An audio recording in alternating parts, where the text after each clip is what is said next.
জবা, তাড়াতাড়ি একটু ছাদে আসুন না। আকাশে আজ মেঘের আনাগোনা। এমন অবস্থায় আপনাকে নিয়ে কিছু সময় মেঘ বিলাস করতে ইচ্ছে করছে। কলেজ থেকে এসে মাত্রই গোসল শেষ করে রুমে এসে বসেছে চৈতালি। এর মাঝে অপরিচিত নাম্বার থেকে ফোন এলে রিসিভ করতেই শুনতে পায় সেই পরিচিত বিরক্তকর কণ্ঠ আর অপছন্দের সম্বোধন। কপালে ভাঁজ ফেলে মোবাইল কানের কাছে ধরেই জানালার কাছে যায় চৈতালি। গিয়ে আকাশের দিকে তাকিয়ে দেখে সত্যি আকাশটা অন্ধকার হয়ে এসেছে। মনে হচ্ছে ঝড় আসবে। হঠাৎ মনে হলো চৈত্রের এই দুপুরে আকাশের এই অবস্থা। আবহাওয়ার যে আজকাল কি হয়েছে, কখন কি হয় বলা মুশকিল। চৈতালিকে চুপ দেখে মুঠোফোনের ওপাশ থেকে তীব্র বলে ওঠে, কি হলো জবা, কথা বলছেন না কেন? তাড়াতাড়ি আসুন, আমি অপেক্ষায় আছি। চৈতালি বিরক্ত হয়ে বলে, কে বলেছে অপেক্ষা করতে? কেউ বলেনি, আমি নিজ থেকে আপনার জন্য অপেক্ষা করছি। আসুন না একটু। চৈতালি কোনো উত্তর না দিয়ে ফোনটা কেটে দেয়। এটা অবশ্য আজ নতুন নয়, এমনটা সে সব সময়ই করে। কারণ দীপ্রকে তার ভীষণ অপছন্দ। প্রথম দিকে অবশ্য এতটা অপছন্দ ছিল না। বয়সে 4 বছরের ছোট দীপ্র যেদিন থেকে তাকে বিরক্ত করা শুরু করেছে, সেদিন থেকেই তাকে চৈতালির অপছন্দ। চৈতালি ভীষণ অবাক হয় এই ভেবে যে আজকালকার ছেলেরা বড় ছোট কোনো কিছু মানে না, আবেগে বোঝে না, মেয়েদের মন বোঝে না। যখন যার সাথে ইচ্ছে মজা নেয়ার চেষ্টা করে, যেমনটা করেছিল আসিফ, এতে যে সেই মেয়েটার জীবনটা নষ্ট হয়ে যায়, স্বাভাবিক জীবনযাপন করতে ভুলে যায়, আজীবনের মতো এই পুরুষদের প্রতি বিশ্বাস হারিয়ে ফেলে, সেটা তারা একেবারের জন্যও ভাবে না।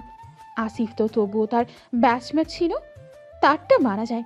কিন্তু দীপ্র, তাকে দেখতে এমন ভদ্র মনে হলেও ভেতরটা প্রচণ্ড রকম অভদ্রতায় ভরা। আজ তো একটা বেয়াদব। না হলে সিনিয়র কাউকে কেউ প্রেমের প্রস্তাব দেয়, ঠিক আছে, প্রস্তাব না হয় দিল, কিন্তু চৈতালি যেহেতু তাকে প্রথম দিনেই ভালোভাবে বুঝিয়ে না বলে দিয়েছিল, তারপরেও কেন বারবার এভাবে বিরক্ত করা? এসব করে কী লাভ? না, চৈতালি আর ভাবতে চায় না এসব নিয়ে। তাই চুলে পেঁচানো তোয়ালেটা খুলে চুল মুছতে নেয় এমনি, আবার ফোন বেজে উঠলে আবারও সে লাইন কেটে দেয়। তোয়ালে নিয়ে বারান্দায় চলে যায়। এর মাঝে আবার মোবাইল বেজে উঠলে গিয়ে দেখে এবারও স্ক্রিনে সেই একই নাম্বার ভেসে উঠেছে। চৈতালি এবার আর নিজেকে সামলাতে পারে না। ফোন রিসিভ করে কণ্ঠে কঠোরতা এনে বলে, কি ব্যাপার দীপ্র? তোমাকে না বলেছি এভাবে বারবার ফোন করে বিরক্ত করবে না, তাহলে কেন ফোন করছো? আপনাকে ছাদে আসতে বলবো বলে। ফাজলামো করো? আমি কি তোমার ফাজলামোর মানুষ? দীপ্র মুচকি হেসে বলে, না না, তা হবে কেন? আপনি আমার কাছে অনেক সম্মানীয়, আমার ভালোবাসার মানুষ, আমার জবা ফুল, আমার। চৈতালি রাগে দাঁতে দাঁত চেপে বলে, চুপ, একদম চুপ। তোমাকে এইসব বাজে বকতে নিষেধ করেছি না? খবরদার আমায় আর ফোন দেবে না। জানেন জবা, এভাবে রাখলে না আপনাকে চমৎকার লাগে। তখন আপনার প্রতি আমার প্রেম আরো গভীর হয়, আরো এক ধাপ বেড়ে যায়। বেয়াদব কোথাকার, ফের যদি ফোন করেছো তাহলে খবর আছে তোমার। চিৎকার করে কথাটা বলেই ফোন রেখে দেয় চৈতালি। দু হাত দিয়ে মাথা চেপে বসে পড়ে বিছানায়। মনে মনে ভাবতে থাকে কিভাবে রক্ষা পাবে এই ছেলের যন্ত্রণা থেকে। এদিকে দীপ্র মৃদু হেসে তাকিয়ে থাকে তার মোবাইলে ফ্রন্ট স্ক্রিনে রাখা চৈতালির ছবিটিকে। গভীরভাবে পর্যবেক্ষণ করতে থাকে তার ভালোবাসার মানুষটিকে। বড্ড মায়াবী চেহারা, কাজল কালো চোখ জোড়া, যতবার দেখে ততবার সে তার প্রেমে পড়ে। চৈতালির লম্বা বেনুনিতে ক্লিপ দিয়ে গোলাপি রঙের একটা ঝুমকো জবা ফুল আটকে রাখা, হাতে কয়েকটা চুড়ি, কপালে ছোট্ট টিপ আর শাড়ি পরা ছিমছাম এই সাজ দীপ্রর ভীষণ ভালো লাগে। কারো প্রতি গভীর প্রেম সৃষ্টি হতে এসবটাই যেন যথেষ্ট। দীপ্রর ধারণা ওই জবা ফুলটা চৈতালির সৌন্দর্য বাড়িয়ে দিয়েছে বহুগুণ, তাই তো সেদিন থেকে তাকে সে জবা নামে ডাকে। চৈতালি অবশ্য এতে ভীষণ বিরক্ত হয়। দীপ্র তবুও ডাকে, তার ভালো লাগে এই নামে ডাকতে। দীপ্রর বন্ধুমহল অবশ্য শুরু থেকেই তাকে চৈতালির ব্যাপারে প্রচণ্ড নিরুৎসাহিত করে এসেছে।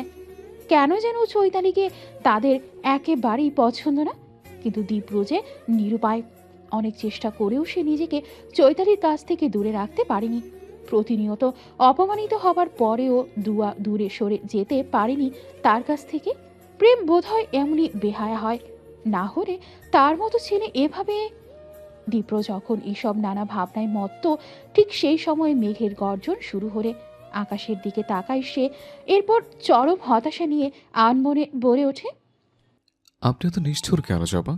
প্রেম বোঝেন না, মন বোঝেন না, আবেগ বোঝেন না, কিছুই তো বোঝেন না, এমন কেন আপনি? আর কত ঘুমাবে আপু? মাগরিবের আজান দিচ্ছে, এবার তো ওঠো। দুপুরে নাকি খাওনি? দুপুরে দীপ্রর কথায় রাগে মাথা ব্যথা শুরু হয়। মনে মনে ভাবে যে একটু রেস্ট নিয়ে তারপর খাওয়া দাওয়া করবে, কিন্তু না, সেটা আর হয় না। ক্লান্ত থাকায় কখন যে ঘুমিয়ে পড়েছে টেরই পায়নি চৈতালি। এখন ছোট বোন ফাল্গুনির ডাকে ঘুম ভাঙে তার। ফাল্গুনি অনার্স তৃতীয় বর্ষের ছাত্রী, ঢাকা বিশ্ববিদ্যালয়ে অর্থনীতি বিভাগে পড়ছে। চৈতালি ঘুম ঘুম চোখে বলে, খাইনি। কিন্তু তুই কিভাবে জানলি? মা বলেছে? ফাল্গুনি তপ্ত শ্বাস ফেলে বলে, না, মা বলেনি, দীপ্র ভাইয়া বলেছে। রিক্সা থেকে নামতেই বলল তার ওপরে রাগ করে নাকি তুমি দুপুরে খাওনি। এখন যেন তোমাকে টেনে তুলে খাওয়াই, না হলে তোমার শরীর খারাপ করবে, আরো অনেক কিছু। তোকে না বলেছি ওই ছেলের সাথে বকবক করবি না, তারপরেও কেন করিস ফাল্গুনি? আরে আপা, আমি কি নিজ থেকে ভাইয়ার সাথে কথা বলি নাকি? ভাইয়াই তো এসে নিজ থেকে তোমার কথা বলল। জানোই তো তিনি আমার ডিপার্টমেন্টের সিনিয়র ভাই। এক্ষেত্রে তাকে আমি কিভাবে এড়িয়ে যাই বলো তো? সিনিয়র ভাই ছিল, এখন তো আর নেই। তাই এসব ফালতু অজুহাত দেখানো বন্ধ কর। ফালতু অজুহাত না আপা, যেটা ঠিক সেটাই বলছি। ভাইয়া পাশ করে বের হয়েছে খুব বেশি দিন হয়নি, কিন্তু বছর পেরিয়েছে মাত্র। এখনো নানা প্রয়োজনে তিনি ডিপার্টমেন্টে যান। শুনেছি কোনো কলেজে নাকি লেকচারার হিসেবে জয়েন করার চেষ্টা চালাচ্ছেন। তো কি হয়েছে? তাই বলে তার সাথে ব্যক্তিগত বিষয় নিয়ে কথা বলতে হবে? তুই তো এতটাও অবুঝ না ফাল্গুনি। তাহলে জানিস তো ওই ছেলেকে আমার একদমই পছন্দ না, আজ তো একটা বেয়াদব। অথচ ডিপার্টমেন্টের ভাইয়া হলো সবার আদর্শ। লেখাপড়ায় ভালো, দেখতে ভালো, ভালো ব্যবহার। এক তোমার মুখেই শুনি ভাইয়া একটা বিয়াদব, আর কেউ তো। ফাল্গুনি কথা শেষ করতে পারে না, তার আগেই চৈতালি তাকে ইশারায় চুপ করতে পারে। কারণ এই একই কথা শুনতে আর ভালো লাগে না তার। গত একটা বছর ধরে চলছে এই কাহিনী। আর কত? চৈতালি এলোমেলো চুলগুলো খোপা করে বিছানা থেকে ওয়াশরুমে যায়। অজু করে নামাজ পড়তে হবে। প্রচণ্ড ক্ষুধা পেয়েছে, খেতে হবে। এদিকে ফাল্গুনি অসহায় দৃষ্টিতে তাকিয়ে থাকে বোনের দিকে। এর শেষ কি হবে সেটা নিয়ে চিন্তা করতে থাকে। একদিকে প্রেমিক দীপ্র ভাইয়া, অন্যদিকে প্রেমিকের যে বয়সে বড় তার প্রিয় আপা। পাশাপাশি মা বাবা ভাইয়া তো আছেই। কাকে রেখে কাকে সামলাবে সে? মনে মনে শুধু বোনের জন্য আফসোস করতে থাকে। এত সুন্দর চঞ্চল বোনটা দিন দিন কেমন খিটখিটে হয়ে যাচ্ছে। জীবনের একটা ভুল আজ তাকে কেমন বিষণ্ণ করে তুলেছে। না, আর ভাবতে পারছে না ফাল্গুনি। সারাদিন ক্লাস করে ভীষণ ক্লান্ত লাগছে আজ। তাই চুপচাপ ফাল্গুনিও চলে যায় নিজের রুমে। চৈতালি গত 2 বছর ধরে তার পরিবার নিয়ে মালিবাগে থাকে। পরিবার বলতে বাবা মা আর ছোট বোন। বড় এক ভাই আছে, নাম ফাহিম, পেশায় ডাক্তার। ফাহিম তার পরিবার নিয়ে থাকে ধানমন্ডি। আগে সবাই একসাথে মিরপুরে থাকতো, কিন্তু চৈতালির একটা ভুলের জন্য 2 বছর ধরে তারা আলাদা থাকে। যদিও এতে সব দোষ তার একার ছিল না, কিন্তু মা চয়নিকা আর বড় ভাই এটা মানতে নারাজ। তাদের ধারণা সব দোষ চৈতালির। মেয়েরা যদি প্রশ্রয় না দেয় তাহলে নাকি ছেলেরা কখনো এত সাহস পায় না। চৈতালি প্রথম দিকে নিজের সাফাই গাইলেও এখন আর এই বিষয়ে কিছু বলে না। কারণ সে জানে যতই বলুক না কেন মা ভাই সবসময় তাকেই দোষ দেবে। মাঝে মাঝে সে ভাবে ভাগ্যিস বাবা আর ফাল্গুনি তাকে বিশ্বাস করে, বোঝে। না হলে হয়তো এতদিনে নিজের কোনো ক্ষতি করে ফেলতো। চৈতালিরা থাকে মারিবাগে 6তলা বিল্ডিংয়ের 4তলায়। বাড়িটা একটু পুরনো হলেও বেশ সুন্দর। নিচে অনেকটা জায়গা জুড়ে বাগান করা। বাড়িওয়ালা বাগানের খুব শখ। চৈতালির নিজেরও বাগানের খুব শখ। তাই অনুমতি নিয়ে চৈতালিও ছাদের একপাশে ছোট্ট একটা বাগান তৈরি করেছে। বাগান বলতে বেশ কিছু ফুলের গাছ লাগিয়েছে, যার বেশিরভাগই নানা রঙের জবা ফুলের। ছোটবেলা থেকেই জবার প্রতি রয়েছে তার আলাদা একটা ভালোবাসা। 30 পেরোনো চৈতালি 3 বছর আগে মালিবাগ একটা কলেজে শিক্ষকতা পেশায় যোগদান করে। আগে কিছুদিন পড়ালেখার পাশাপাশি এলাকায় একটা স্কুলে চাকরি করত, কিন্তু পরবর্তীতে অনাকাঙ্ক্ষিত একটা ঘটনার জন্য সেই চাকরি সে ছেড়ে দেয়। শুধু তাই নয়, ছোটবেলা থেকে বড় হওয়া প্রিয় এলাকাও ছেড়ে চলে আসে এখানে। এখানে এসে পুরনো স্মৃতি ভুলে নতুনভাবে সবটা শুরু করার চেষ্টা করছিল চৈতালি, কিন্তু এরই মাঝে দীপ্র এসে আবার সবটা ওলট পালট করে দিচ্ছে। কোনোভাবেই যেন সামলানো যাচ্ছে না কোনো কিছু, সব কিছু ওলট পালট হচ্ছে।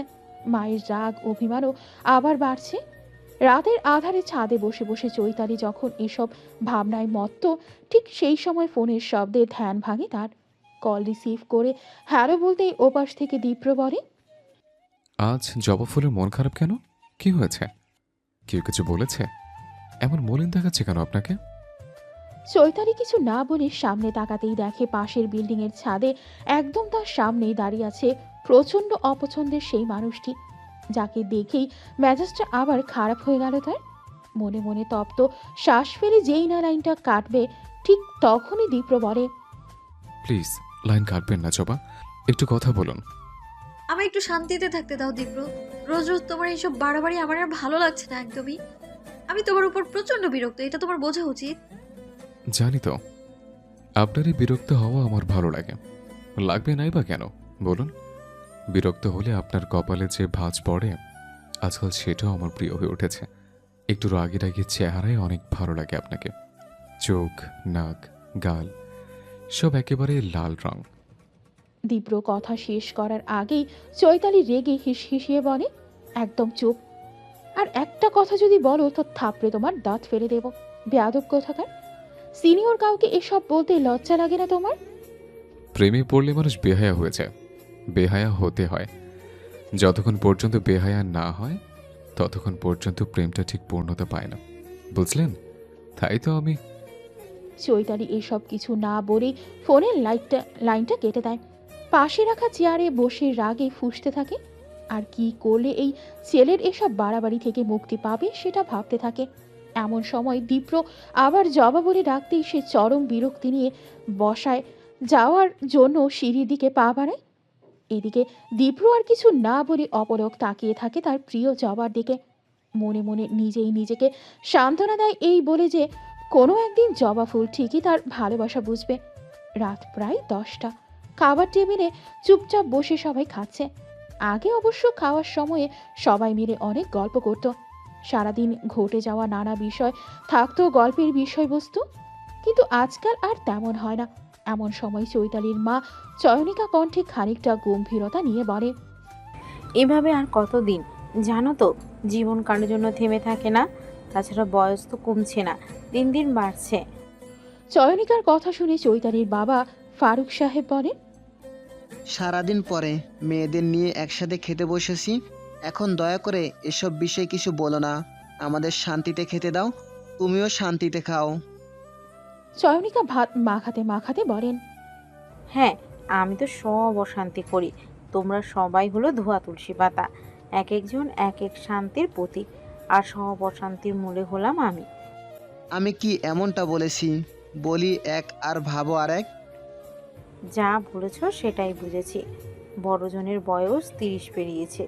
এই বয়সে মেয়েরা থাকে সংসার নিয়ে ব্যস্ত, অথচ আমার মেয়ে জিদ ধরে বসে আছে বিয়ে করবে না। আরে, জীবনটা কি ছেলে খেলা নাকি? ফারুক সাহেবের কথা শেষ হতেই চয়নিকা বলেন। চৈতালি আর ফাল্গুনি এতক্ষণ চুপচাপ খেতে থাকলেও এবার চৈতালি খাওয়া বন্ধ করে খাবার নাড়াচাড়া করতে থাকে, কারণ এই একই কথা শুনতে শুনতে সে ক্লান্ত। সব জেনে বুঝেও যদি কেউ এমন করে তাহলে তাকে কি বলবে? এদিকে ফারুক সাহেবও বিরক্ত। একই কথা রোজ রোজ শুনতে আর ভালো লাগছে না তার। অবশেষে আর টিকতে না পেরে খানিকটা গম্ভীরতা নিয়ে বলেন, আজ কি খেতে দেবে না? পণ করেছো? খাওয়ার সময় রোজ রোজ এসব না বললে হয় না? চয়নিকা এবার ছল ছল চোখে বলেন, ছোট মেয়েটারও কিন্তু বিয়ের বয়স হয়ে গেছে, চারিদিক থেকে বিয়ের প্রস্তাব আসছে, কিন্তু তোমার বড় মেয়ের জন্য কোনো দিকেই আগাতে পারছি না। বাকিটা তোমরাই ভালো বোঝো। উফ, কথায় কথায় শুধু একই কথা বলতে তোমার বিরক্ত লাগে না? চৈতালি এতটা সময় ধরে সবটা শুনলেও এখন আর ভালো লাগে না। চুপচাপ খাবার রেখে হাত ধুয়ে রুমে চলে আসে। এর মাঝে ফারুক সাহেব চৈতালি বলে ডাকলেই সে বলে, খেতে ভালো লাগছে না বাবা, তোমরা খাও, খিদে পেলে আমি পরে খেয়ে নিব। চৈতালির কথা শুনে মা চয়নিকা বলেন, এভাবে না খেয়ে চলে যাওয়া কোনো সমাধান হতে পারে না। তোমার অন্তত ছোট বোনের কথাটা ভাবা উচিত। চৈতালি মায়ের দিকে তাকিয়ে বলে, তোমরা চাইলে ফাল্গুনির জন্য ছেলে দেখতে পারো, আমার এতে কোনো সমস্যা নেই, কিন্তু আমার বিয়ের কথা কিছু বলো না প্লিজ। এই মুহূর্তে আমি বিয়ে নিয়ে কিছু ভাবতে চাইছি না। এই মুহূর্তে ভাবতে চাও না তো কবে ভাববে? বয়স কি কমেছে নাকি বাড়ছে? এরপর তোমার জন্য কোথায় পাত্র খুঁজবো? ভুল পথে পা বাড়ানোর আগে এসব ভাবা উচিত ছিল। চয়নিকা কথাগুলো বেশ চিৎকার করেই বলে, যা শুনে চৈতালি চুপচাপ নিজের রুমে চলে যায়।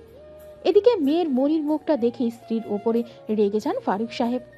প্লেট সরিয়ে রেখে হাত ধুয়ে গম্ভীর কণ্ঠে বলেন, এবার শান্তি হয়েছে তোমার? মেয়েটা আজও না খেয়ে চলে গেল। আচ্ছা, এসব বিষয় নিয়ে কি খাওয়ার টেবিলে বসে তোমার না বললে হয় না? ছেলে আর তুমি মিলে তো মেয়েটাকে একেবারে ঝাঁঝরা বানিয়ে ফেলেছো। অনেক তো হলো, আর কত বলবে? একটা ভুলের জন্য আর কত কথা শোনাবে তাকে? শোনো চয়নিকা, তুমি তার মা, তাই বলে এত বড় মেয়েকে তুমি যা ইচ্ছে তাই বলতে পারো না। ছেলে মেয়েরা বড় হলে তাদের সাথেও একটা লিমিট রেখে কথা বলতে হয়, নাহলে কোনোদিন যদি সে তোমাকে পাল্টা জবাব দেয় তখন তখন তোমার সম্মান কোথায় থাকবে বলতে পারো? আমার আবার সম্মান? আদরের মেয়ের জন্য সব মান সম্মান কবেই ধুলোয় মিশে গেছে। আমার মেয়েকে নিয়ে তোমাকে আর ভাবতে হবে না, ও চিন্তাটা আমাকেই করতে দাও। তুমি তোমার বড় ছেলে আর ছোট মেয়েকে নিয়ে ভাবো, তাহলেই হবে। ফারুক সাহেব একরাশ বিরক্তি নিয়ে কথাটা বলে হনহনিয়ে চলে যান নিজের রুমে। ঔষধ খেয়ে লাইট অফ করে শুয়ে পড়েন। এদিকে ফাল্গুনিও চুপচাপ খাওয়া শেষ করে রুমে গিয়ে পড়তে বসে।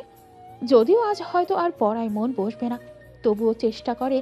আর চয়নিকা টেবিলে বসে চোখের জল ফেলে আর ভাবতে থাকে দুই মেয়ের ভবিষ্যৎ নিয়ে।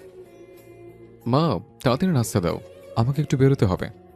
ছেলের তাড়াহুড়ো দেখে মা দীপা ঘড়ির দিকে তাকিয়ে বলেন, মাত্র সকাল 7টা বাজে, আজ এই সময়ে এত তাড়াহুড়ো কেন? চৈতালির পাশের বিল্ডিংয়ের 5 তলায় থাকে দীপ্র। এটা তাদের নিজেদের ফ্ল্যাট। প্রায় 1700 স্কয়ার ফিটের এই ফ্ল্যাটে তারা উঠেছে খুব বেশি দিন হয়নি।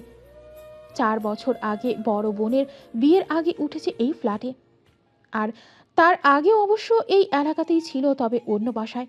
দীপ্রর বাবা আসাদ সাহেব আগে চাকরি করলেও প্রায় 10 বছর ধরে ব্যবসা শুরু করেন। এখন তিনি দুটো রেস্টুরেন্টের মালিক। বেশ ভালোই চলে তার ব্যবসা। ভীষণ সৎ আর গম্ভীর প্রকৃতির মানুষ তিনি। এলাকায় বেশ পরিচিতই বলা যায়, বেশ মিশুক টাইপের মানুষ। তবে ছেলে দীপ্রর সাথে তার সখ্যতা কিছুটা কম। দীপ্রর 2 বোন। বড় বোন দিদিকে গ্রাজুয়েশন শেষ করার সাথে সাথে তার বাবা বিয়ে দিয়ে দেন। দিদি থাকে মোহাম্মদপুর, আর ছোট বোন দিঠি পড়ে কলেজে। পাশাপাশি বিল্ডিং হওয়ায় দুজনের বারান্দাও খুব কাছাকাছি। আগে অবশ্য দীপ্র অন্য রুমে থাকতো, কিন্তু চৈতালির জন্য এখন সে এই রুমে থাকে। রুমের বারান্দা থেকে চৈতালির রুমের অনেকটাই দেখা যায়, আর এই সুযোগটাই নিয়েছে সে। কাল অনেক রাত পর্যন্ত চৈতালি বিষণ্ণ চেহারা নিয়ে বারান্দায় বসেছিল। রুমের হালকা যেই আলো এসে বারান্দায় পড়ছিল, তাতে মনে হচ্ছিল চৈতালি কাঁদছে।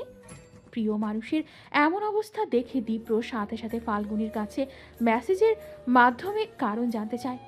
ফাল্গুনিও বাধ্য মেয়ের মতো যতটা বলা যায় বলে দেয়।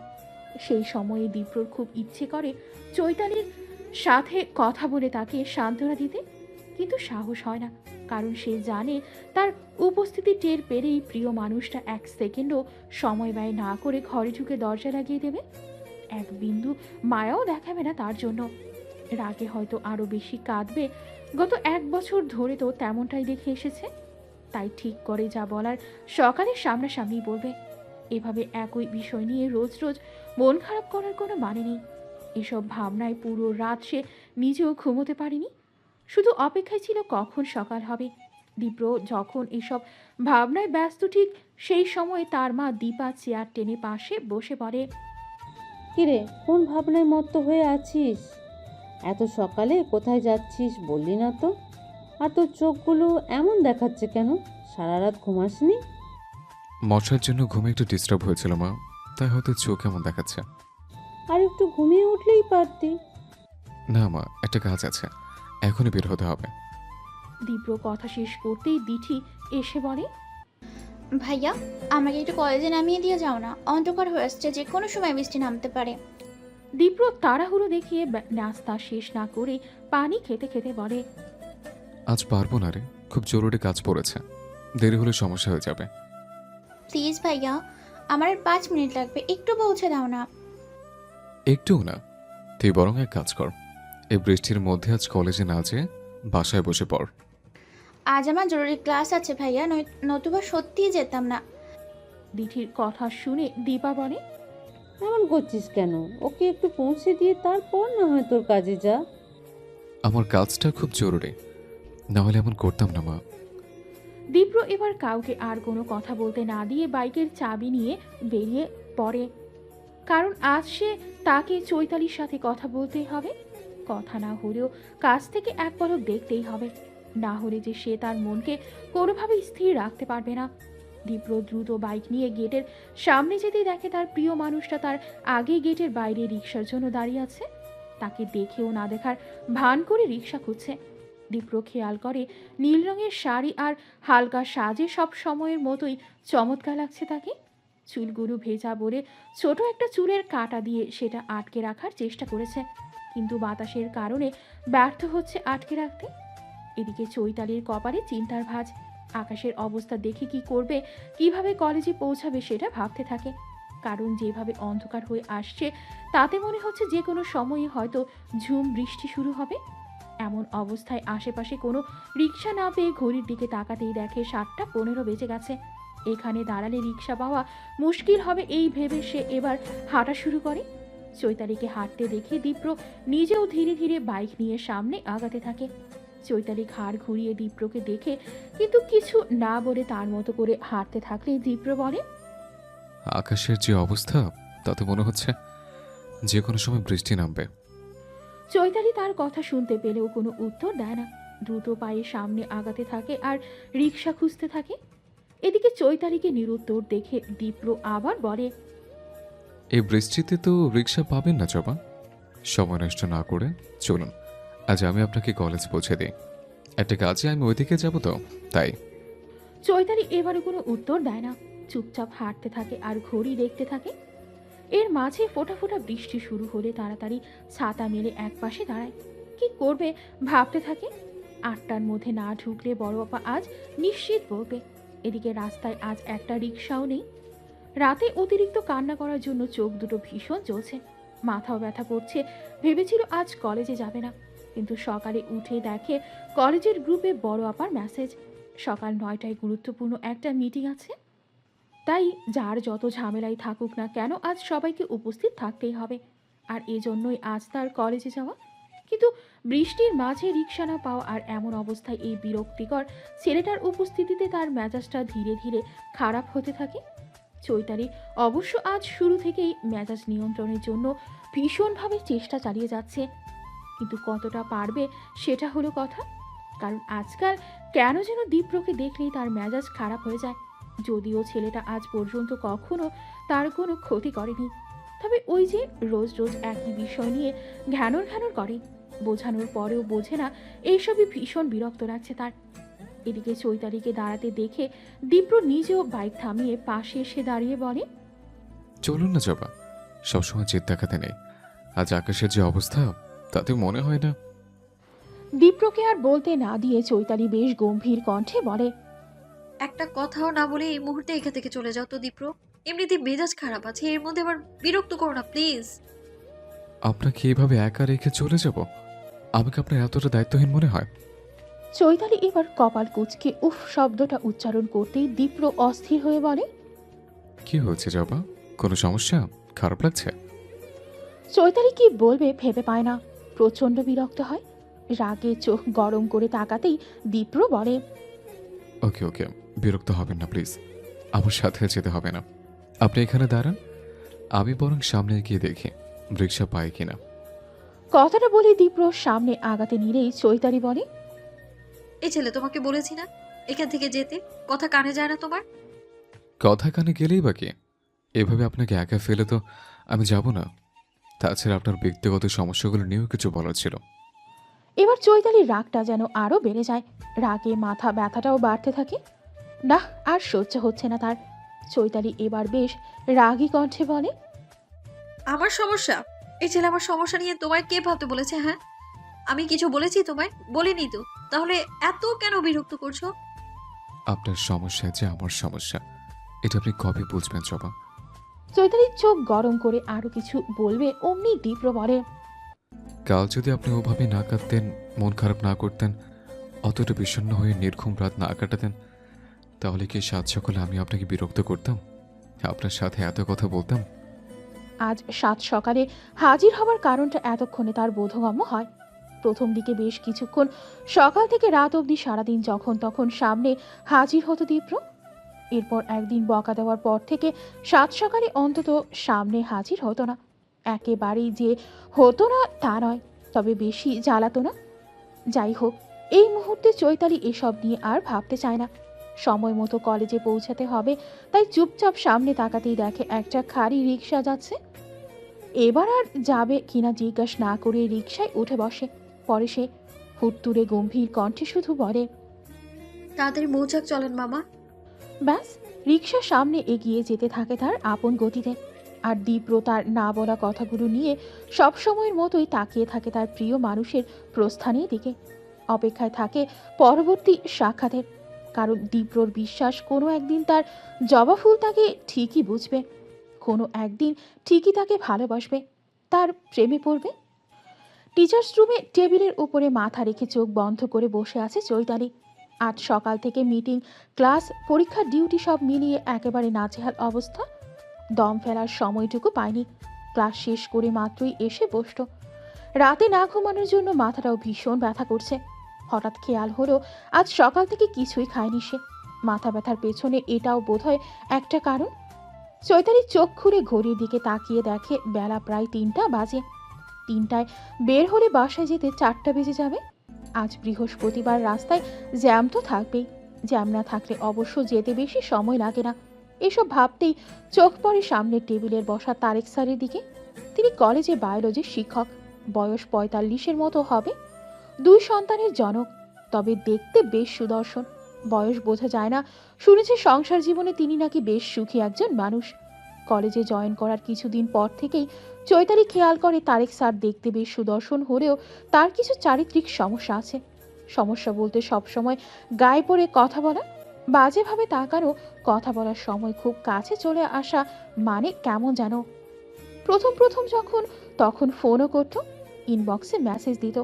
চৈতালি তখন কিছুদিন ভদ্রতার খাতিরে তার মেসেজের রিপ্লাই দিলেও পরবর্তীতে যখন তার সম্পর্কে অন্যদের কাছে জানতে পারে, তখন থেকে এড়িয়ে চলার চেষ্টা করে আসছে। একই কলেজে চাকরি করে, তাই প্রয়োজনে কথা বলতেই হয়, কিন্তু প্রয়োজন ছাড়া যে স্যারের সাথে কোনো কথা বলে না। সম্প্রতি আবার শুনেছে কিছু ছাত্রীর সাথেও নাকি তিনি অশোভন আচরণ করেছে। সুযোগ পেলেই আজেবাজে ইঙ্গিত দিচ্ছে, যাতে ছাত্রীরা খুব বিব্রতকর অবস্থার সম্মুখীন হচ্ছে। একজন শিক্ষকের এই বিষয়টাও তাকে বেশ ভাবাচ্ছে। চৈতালি অবশ্য এরই মধ্যে এই বিষয় নিয়ে বড় আপার সাথে কথা বলবে বলেও ঠিক করেছে। এইসব ভাবনার মাঝে স্যার যে কখন তার সামনে চেয়ার টেনে বসেছে সেটা সে খেয়ালই করেনি। হঠাৎ স্যারের কণ্ঠ শুনে সামনে তাকাতেই দেখে ঠোঁটে কুটিল হাসি নিয়ে তিনি বলছেন, কি খবর মিম সুন্দরী? ছুটি তো হয়ে গেছে, এখানে সেখানে বসে আছেন যে? আজ বাসায় যাবেন না নাকি? চৈতালি তাড়াতাড়ি দাঁড়িয়ে দ্রুত ব্যাগ গোছাতে গোছাতে বলে, জি তারেক ভাই, এক্ষুনি বের হবো। কিন্তু আপনি এখানে যে, কোনো দরকার? যাওয়ার সময় দেখলাম আপনি একা একা বসে আছেন, রুমে তেমন কেউ নেই, তাই ভাবলাম একটু সঙ্গ দেই। চৈতালি এবার ব্যাগ কাঁধে নিয়ে বলে, আসলে সকাল থেকে ব্যস্ততায় ক্লান্ত হয়ে পড়েছিলাম, তাই একটু রেস্ট নিচ্ছিলাম। আচ্ছা, এখন তাহলে আমি আসি তারেক ভাই। তারেক স্যার এবার হাসতে হাসতে বলেন, আপনাকে নিয়ে আর পারা গেল না। কতবার বললাম আপনাকে তারেক নামে ডাকবেন না, তা না করে দেখা হলেই ভাই ভাই শুরু করেন। বুঝি না আমাকে দেখতে কোন দিক দিয়ে ভাইয়ের মতো লাগে। আপনি আমার অনেক সিনিয়র, সেই হিসেবে ভাই থাকবো, এটাই তো নর্মাল, তাই না? অবশ্য আপনার পছন্দ না হলে স্যার বলেও ডাকতে পারি, কলেজের বায়োলজির শিক্ষক বলে কথা। না না স্যার, ডাকতে হবে না। তাই বলে ভাই বললেও ডাকবেন না প্লিজ। ভাই ডাকলে কেমন যেন নিজেকে অনেক বেশি বয়স্ক মনে হয়। নিজেকে আমি কখনো তেমন বয়স্ক ভাবতে পারি না, বুঝলেন? তাছাড়া আমরা তো সহকর্মী, তাই না? সত্যি বলতে বর্তমান যুগে সম্মান সবাই যেমন দিতে পারে না, তেমনি নিতেও পারে না। তাছাড়া আপনার বয়স কিন্তু এতটাও কম নয় তারেক ভাই। তাহলে এইসব ছেলে মানুষের টাইপ কথা কেন বলেন আপনি? জুনিয়র হিসেবে আমি যেহেতু আপনাকে সম্মান দিচ্ছি, তাই আপনারও উচিত সিনিয়র হিসেবে সেটা গ্রহণ করা। কিছুটা গাম্ভীর্যের সাথে কথাগুলো বলেই ব্যাগ কাঁধে নিয়ে দরজার দিকে পা বাড়ায় চৈতালি। ঠিক সেই সময় দরজায় দাঁড়িয়ে থাকা রীতা আপা হেসে বলেন, আজ দেখছি খুব ভালো ডোজ দিয়েছো, যদিও এসব তার গায়ে লাগে না। চৈতালি উত্তরে কিছু বলে না, মুচকি হেসে বিদায় নিয়ে চলে যায়। অন্যদিকে তারিক স্যার চোখ গরম করে তাকিয়ে থাকে চৈতালির দিকে। আজ যেন মেয়েটার ওপরে তার বিরক্তি আরো বেড়ে যায়, আর তাই বিড়বিড় করে আপন মনে বলতে থাকে, আজ পর্যন্ত কত সুন্দরীর তেজ ভেঙেছি সেই হিসাবটা আপনার জানা নেই চৈতালি, আর এজন্যই এত তেজ দেখাচ্ছেন। সমস্যা নেই, দেখাতে থাকুন, কারণ আপনার এই অহমিকা, এই তেজ সবই আমাকে বেশ আকর্ষিত করে। এক কথায় আপনার সব কিছুতেই আমি মুগ্ধ। বেশ আকর্ষণীয় আপনি। তবে ভাববেন না খুব শীঘ্রই আপনার এই অহমিকা তেজ সব কিছু শেষ হয়ে যাবে। যেই দিন আসতে হয়তো খুব বেশি দেরি নেই। 4টার মধ্যে টিচার, স্টুডেন্ট সবাই চলে গেছে। কলেজ এই মুহূর্তে একেবারে ফাঁকা। আমি দারোয়ানকে জিজ্ঞেস করছি, তিনি বলছেন চৈতালি আপা অনেক আগেই কলেজ থেকে বের হয়ে গেছে। এখন কি করব বল? দীপ্রর বন্ধু দিহান কথাগুলো বলতেই শাহিন বলে, কিছু করতে হবে না, তুই এখানে রোডের মাথায় চায়ের দোকানে চলে আয়, আমরা এখানেই আছি। আর হ্যাঁ, আসার সময় একটু আশেপাশে চোখ বুলিয়ে আসিস।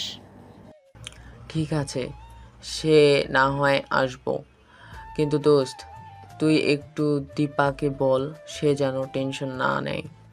আপা হয়তো কোনো কাজে কোথাও ফেসে গেছে, না হলে তো রোজ সময় মতোই চলে আসে। শাহিন ধীর কণ্ঠে বলে, সেটা বোঝাতে কি এখনো বাকি রেখেছি রে? কিন্তু ওই বেটা বুঝলে না, পাগলামি শুরু করেছে সিনিয়র এই আপার জন্য, আর ভালো লাগছে না। আল্লাহ জানেন এর সমাপ্তি কেমন হবে।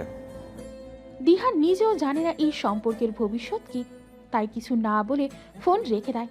আশেপাশে চোখ বোলাতে থাকে এই ভেবে যে যদি তাকে পাওয়া যায়, কারণ আপার খবর দিতে পারলে ফাল্গুনির কাছেও নিজেকে কিছুটা তুলে ধরতে পারবে। মেয়েটাকে ভীষণ ভালো লাগে তার, দেখতে ভীষণ মিষ্টি, তাকে দেখলেই সুন্দর একটা হাসি দেয়। কে জানে হয়তো তার মতো ফাল্গুনিও তাকে পছন্দ করে। কিন্তু আপার জন্য কয়েক মাস ধরে চেষ্টা করেও ভালো লাগার কথাটা ফাল্গুনিকে জানাতে পারিনি। কেন যেন ভীষণ ভয় লাগে আপাকে দেখলে। তাই তো একটা চাকরির জন্য অধীর আগ্রহে অপেক্ষা করছে। ভেবেছে চাকরিটা হয়ে গেলেই সরাসরি বিয়ের প্রস্তাব পাঠাবে।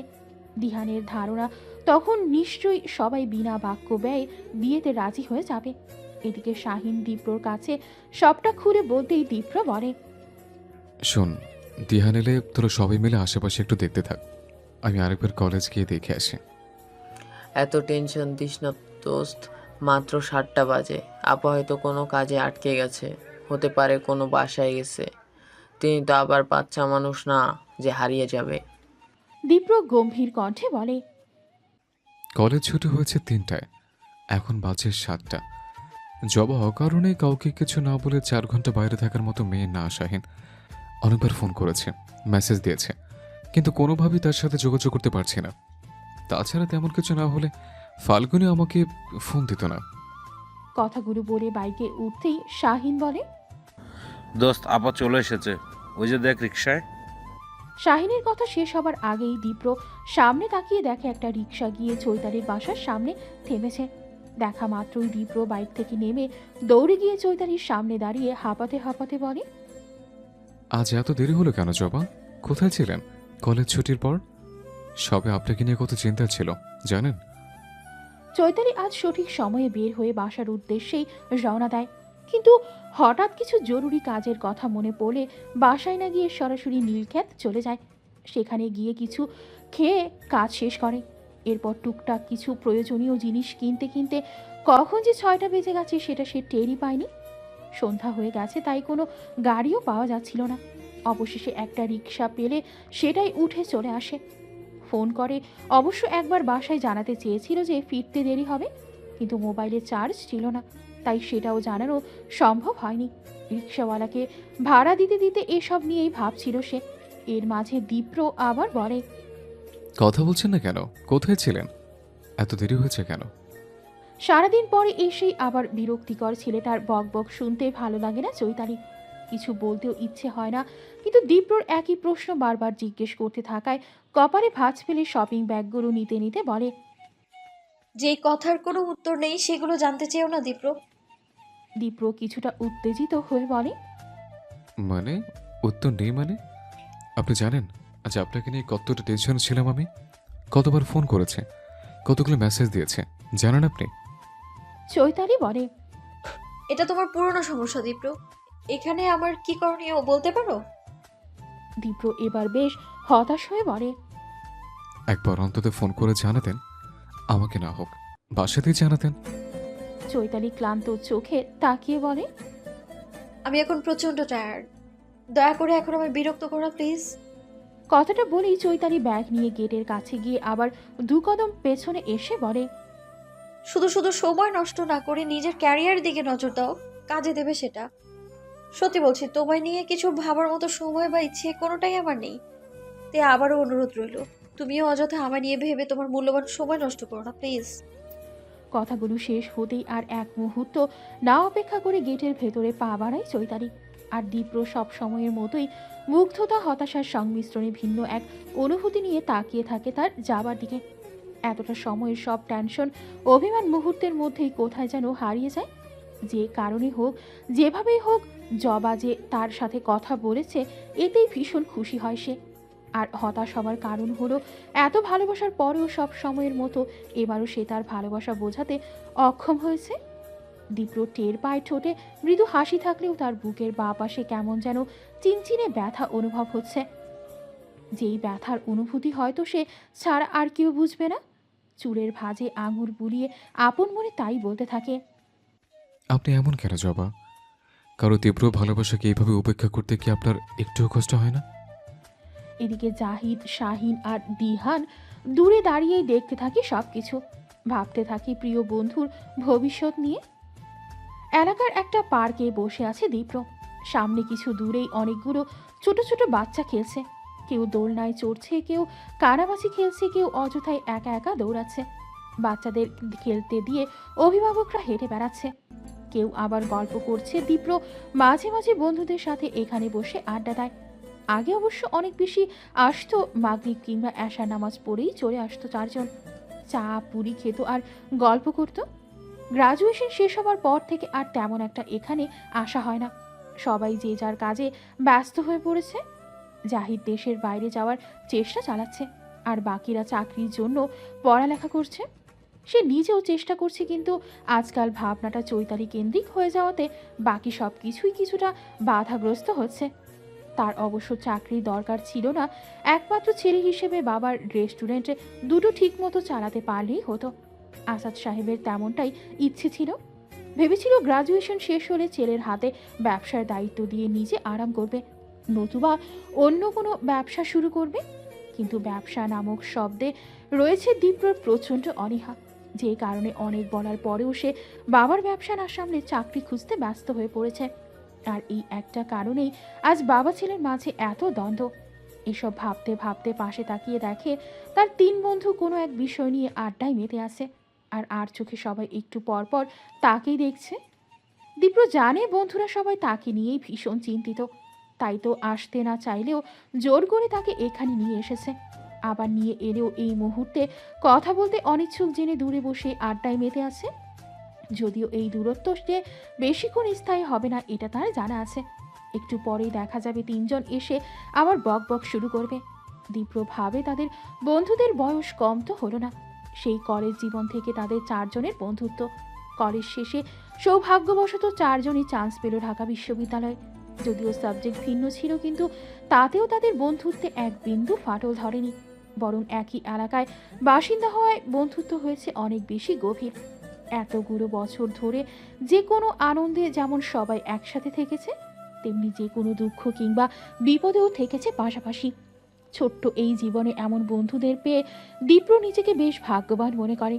বন্ধুদের দিকে তাকিয়ে এসব ভাবনার মাঝে হঠাৎ মোবাইল বেজে উঠলে স্ক্রিনে তাকিয়ে দেখে মা ফোন করেছে। দীপ্র কিছু না ভেবে ফোন ধরে হ্যালো বলতেই ওপাশ থেকে তার মা দীপা বলে, কিরে দীপ্র, তুই কোথায়?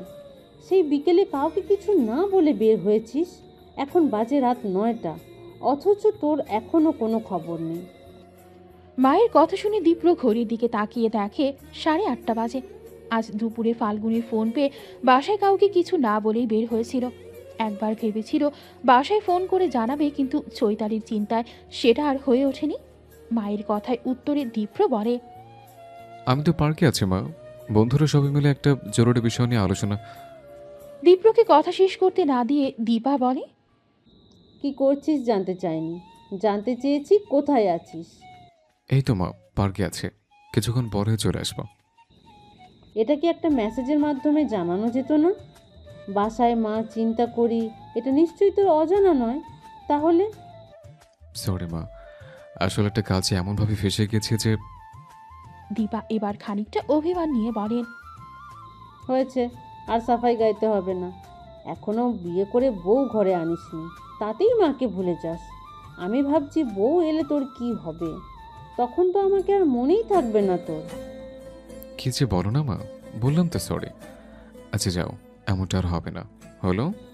জানিস তো দিনকাল ভালো না, আর এই জন্যই এত চিন্তা। দীপ্র বলে, বুঝলাম, এবার অভিমান ছেড়ে ফেলো। আর হ্যাঁ, আমার জন্য খাবার রেডি করো, প্রচণ্ড খিদে পেয়েছে, এসে ভাত খাবো। ঠিক আছে, আয়। কথাটা বলেই ফোন রেখে দেয় দীপা।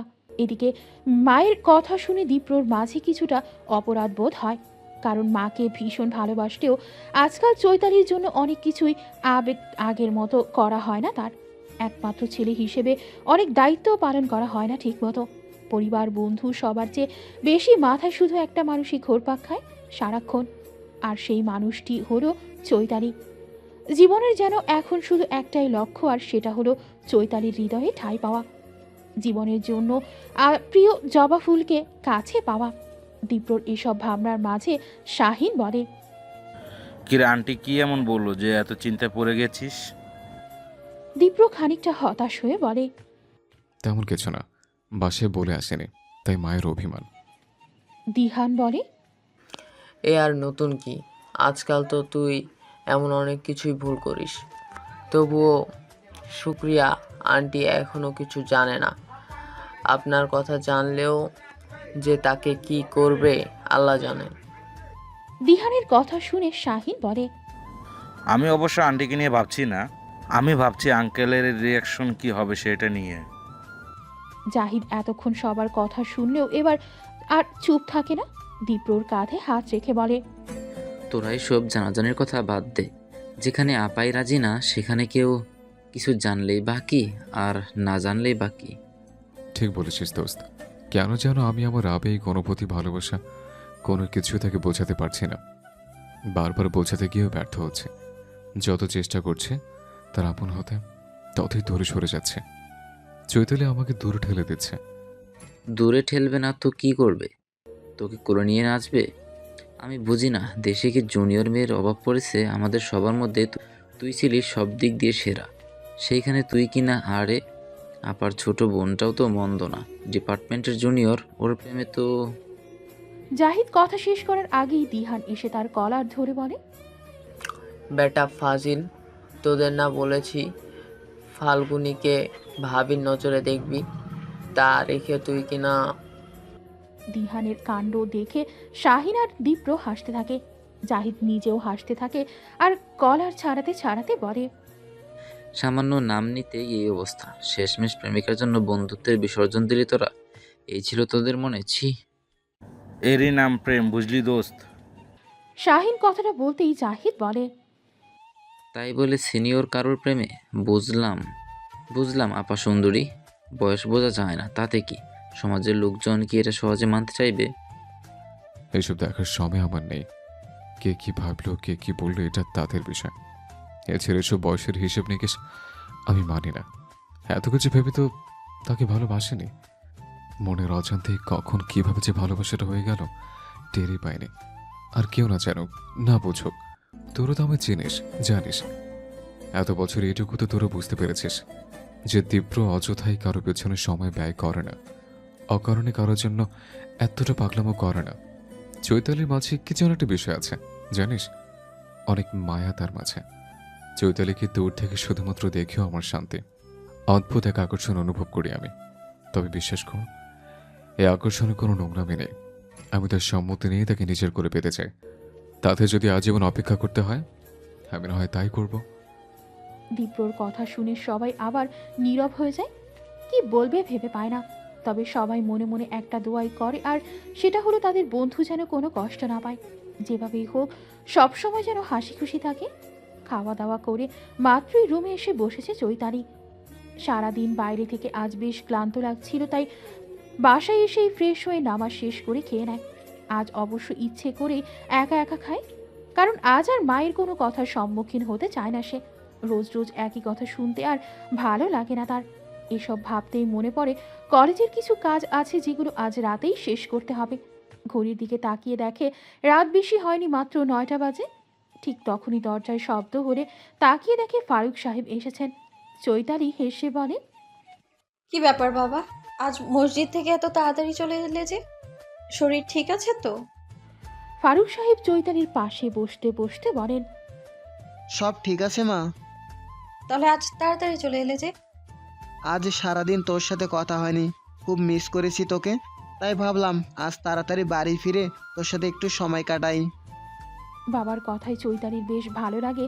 রাতে মায়ের বলা কথায় যেটুকু মন খারাপ ছিল নিমিষেই যেন সবটা দূর হয়ে যায়। চোখ দুটো ছলছল করে ওঠে মুহূর্তে। আনমনে ভাবে, বাবা আর বোনটা যদি তার পাশে না থাকতো তাহলে কি হতো? সবটার সামনে কি স্বাভাবিক জীবনযাপন করতে পারত, নাকি কোনো ভুল পথ বেছে নিত? ফারুক সাহেব চৈতালির মাথায় হাত রেখে বলেন, আজ ইচ্ছে করে দেরি করে ফিরেছিস তাই না?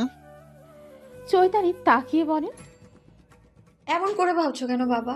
আজ কলেজে কাজের অনেক প্রেশার ছিল, তাই ফিরতে দেরি হয়েছে। এটা কি জানিয়ে দেওয়া যেত না মা?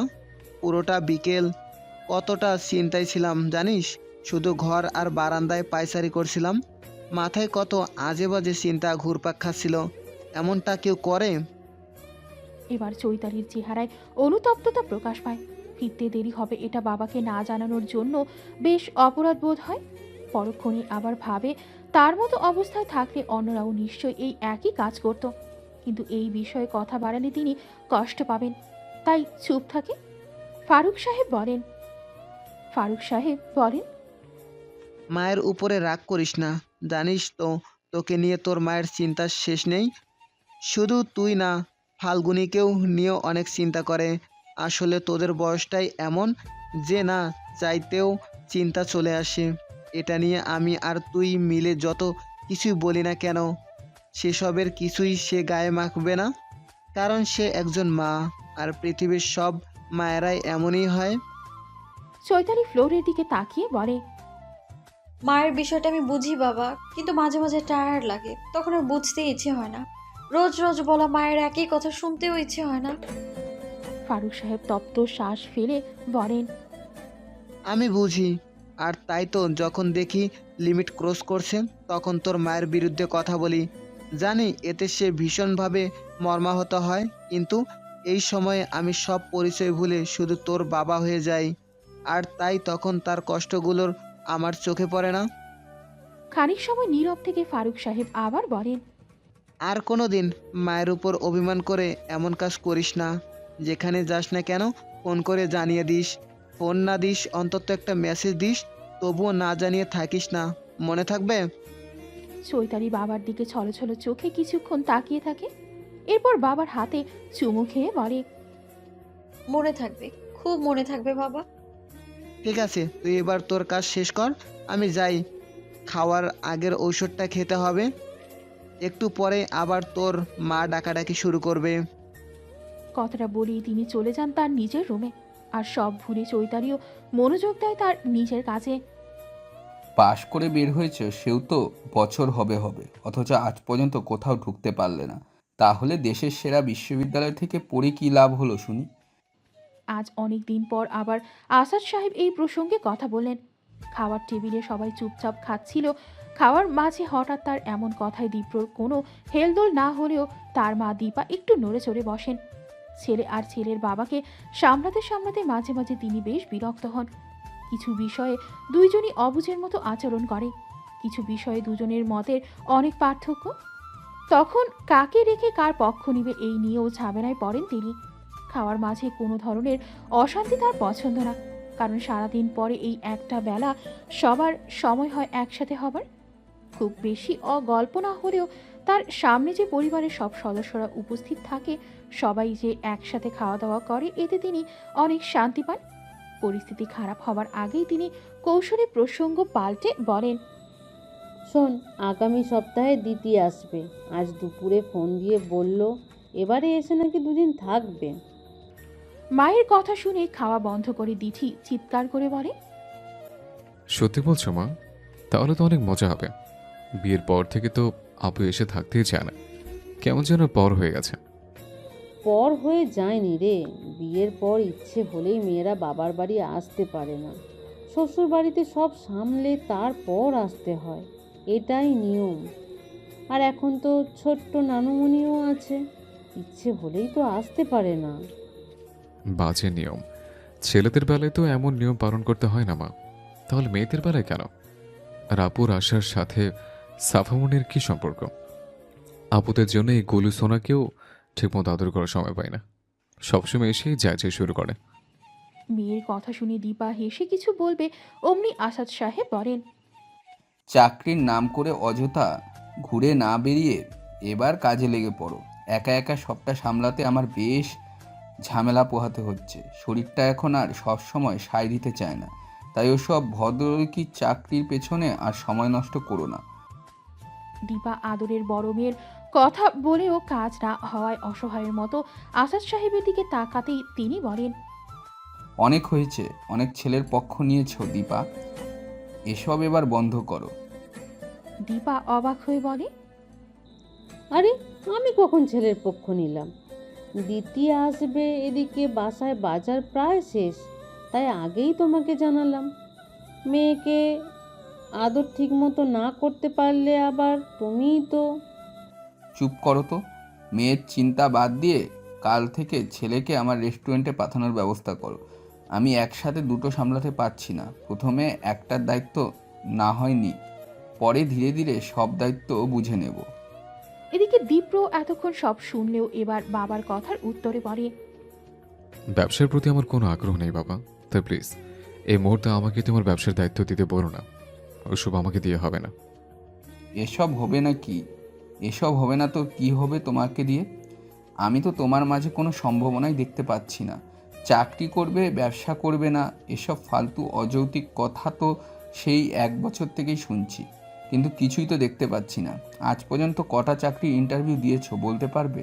আদৌ দিয়েছো একটাও? আসাদ সাহেব রেগে কথাগুলো বলতেই দীপা বলেন, চাকরি কি হাতের মোয়া যে চাইলেই হয়ে যাবে? মাত্র গ্র্যাজুয়েশন শেষ হলো, ছেলেটাকে কিছুদিন সময় তো দাও। কোনো সময় কাজ হবে না দীপা। অযথা সব সময় ছেলেদের পক্ষ নিয়ে কথা বলবে না।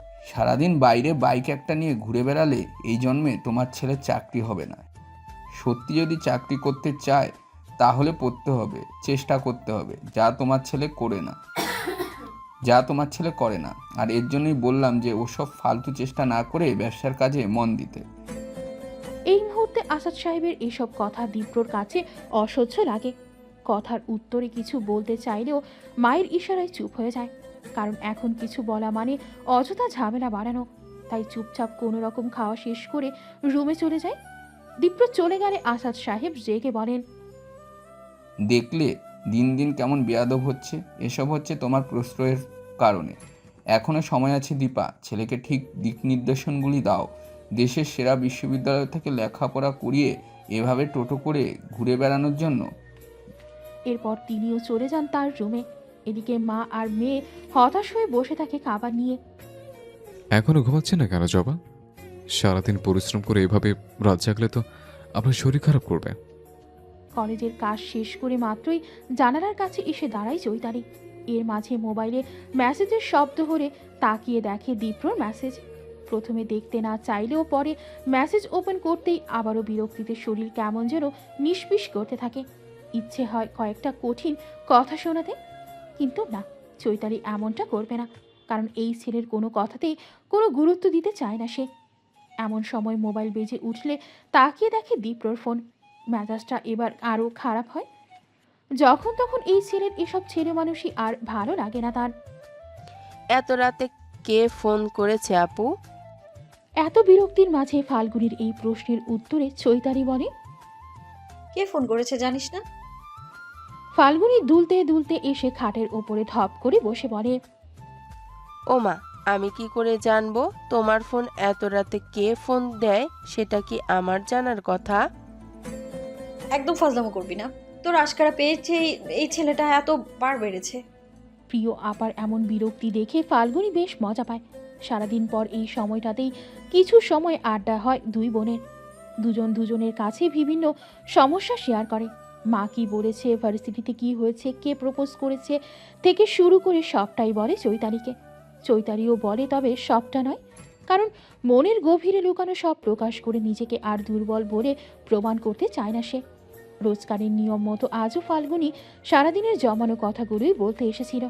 আর এসেই দেখে আপা সেই চেনা মেজাজেই আছে।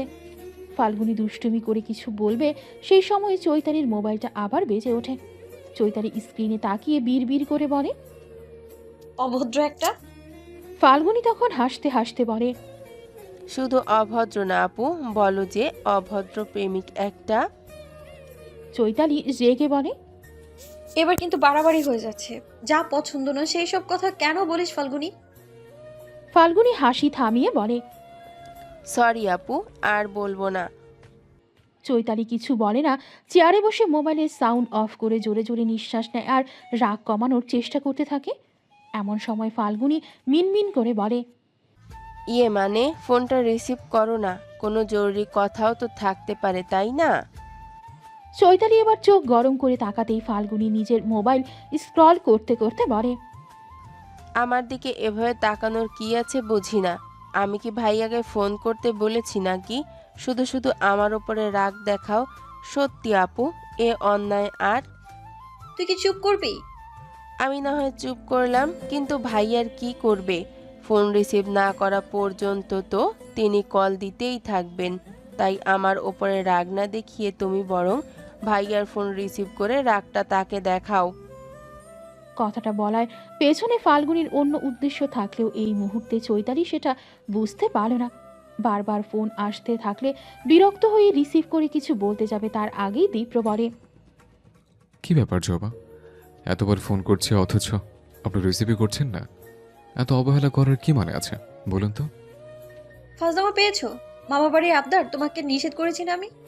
তোমাকে না বলেছি এত রাতে আমার ফোন দিবে না, তারপরেও কেন ফোন দিচ্ছ? কি সমস্যা তোমার? ফাজলামোর কি আছে? আমি কি আপনাকে ফোন দিতে পারি না? না, পারো না। 100 বার পারি। আমি শুধু আপনাকে যখন খুশি তখন ফোন দিতে পারি। সে অধিকার আমার আছে জবা।